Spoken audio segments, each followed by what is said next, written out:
City Point's Pastor Mike. Hope you had a great Thanksgiving and you evidently survived Black Friday.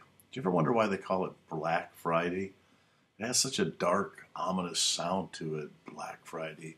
I've got to find out what the meaning of that and why they call it Black Friday. I mean, they should call it Green Friday for all the money that people drop. And I know people get up at 4 in the morning. Some people go out at midnight and stand in line to save $25 more on the television or the Xbox. And I don't. If you did that, I will make you feel bad. The phone number here at the office is 762-1535, and you could call and set up some counseling because you seriously might need some help if you were out shopping at 1 in the morning or 4 in the morning. And I'm worried about you.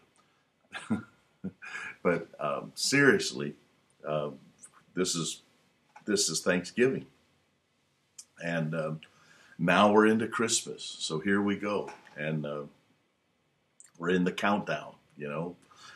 30 days or whatever. I'm not sure exactly how many days, but don't quote me on this. But let me just say Christmas is coming, and I love Christmas. I've loved it ever since I was a little kid. When I was young, I had a brother, and my brother and I, we loved Christmas. One Christmas, our dad gave me a box of broken glass, and he gave my brother a box of Band-Aids, and then he said, "You two share."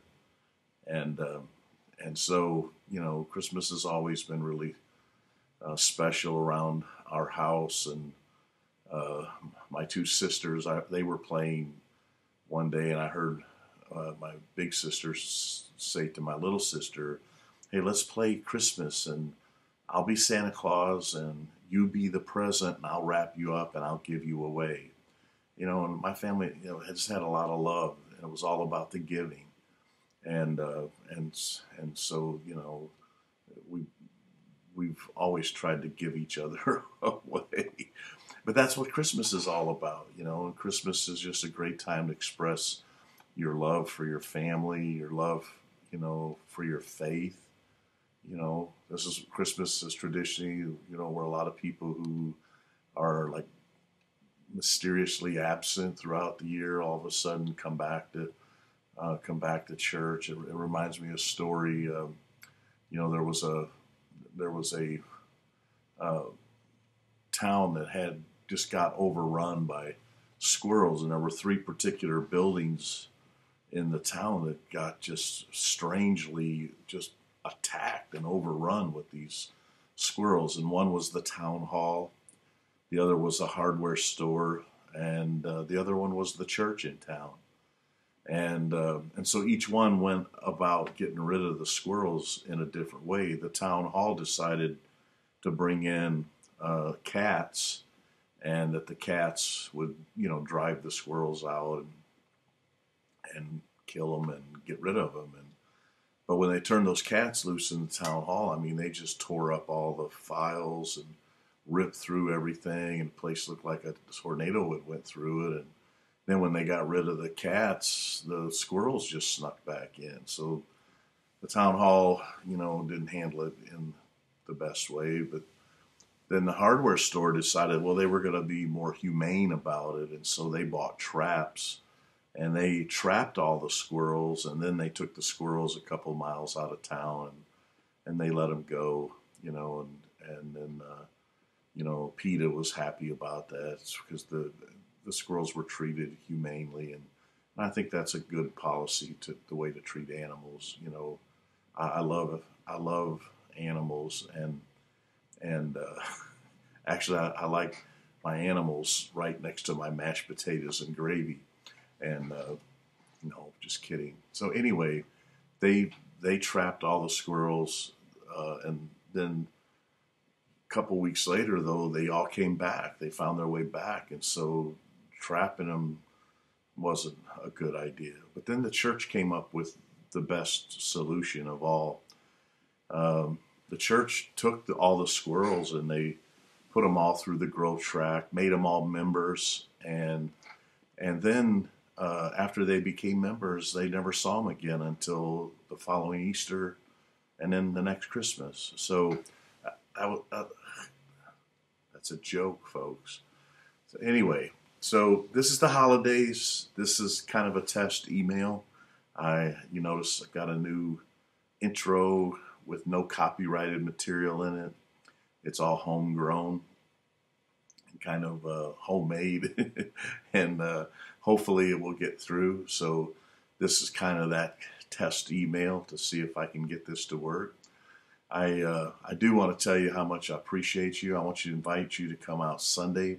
We're going to launch a new series. Also, it's going to be a very interesting morning. God is really doing some amazing things with us as a church and stuff. And so what I want to do is invite you to come. I'm starting a new series, and I think I'm calling it The Trouble with Trouble. And we're going to take a few weeks and look at the subject of trouble. And we're going to address it, from the standpoint of, different ways trouble comes to us. Like trouble from your job, trouble from your family, trouble from the devil, trouble from yourself.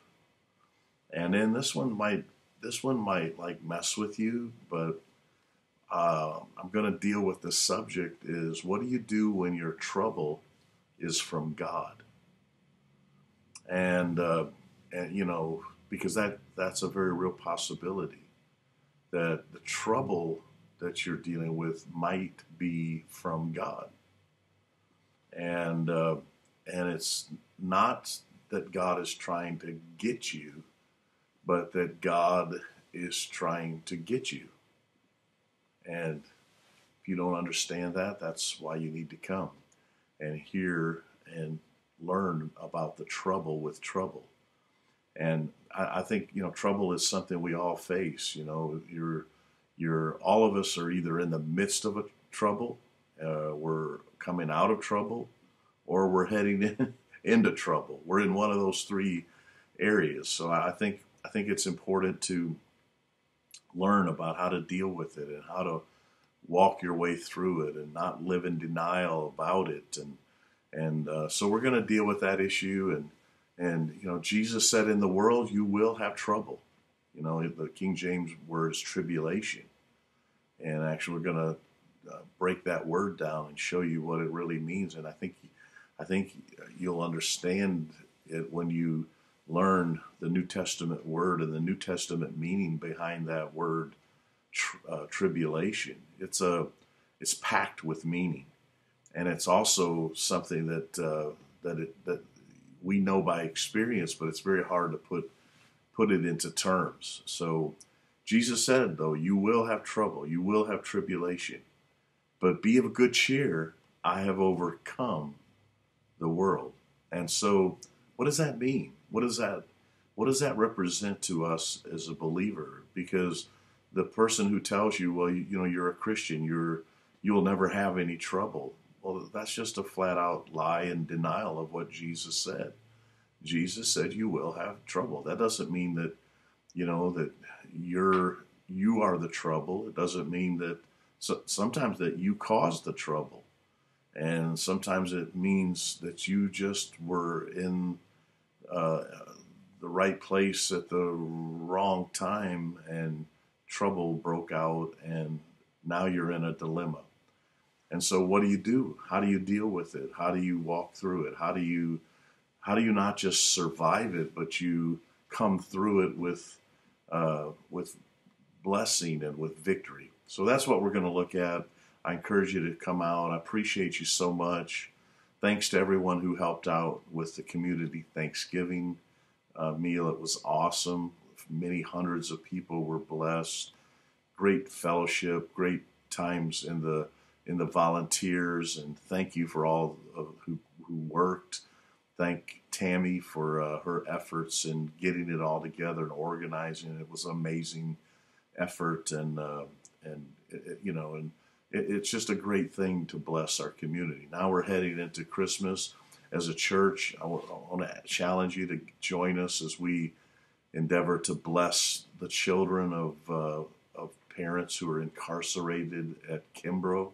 We're going to throw a big party and bring families together over at the Work Release Center, and then we're just going to bless them and have a really awesome night of blessing these families. So that's what really this is all about, and we'll say more about it in the days to come. But God bless you. Have a great day, and see you Sunday. And really, it's going to be an exciting time. Come with your heart open. Come with your heart hungry. Come with your heart in your hands and put it out to God and say, God, transform my heart, change me, touch me, and do something inside of me. And that's what it's all about. God bless you. Have a great day.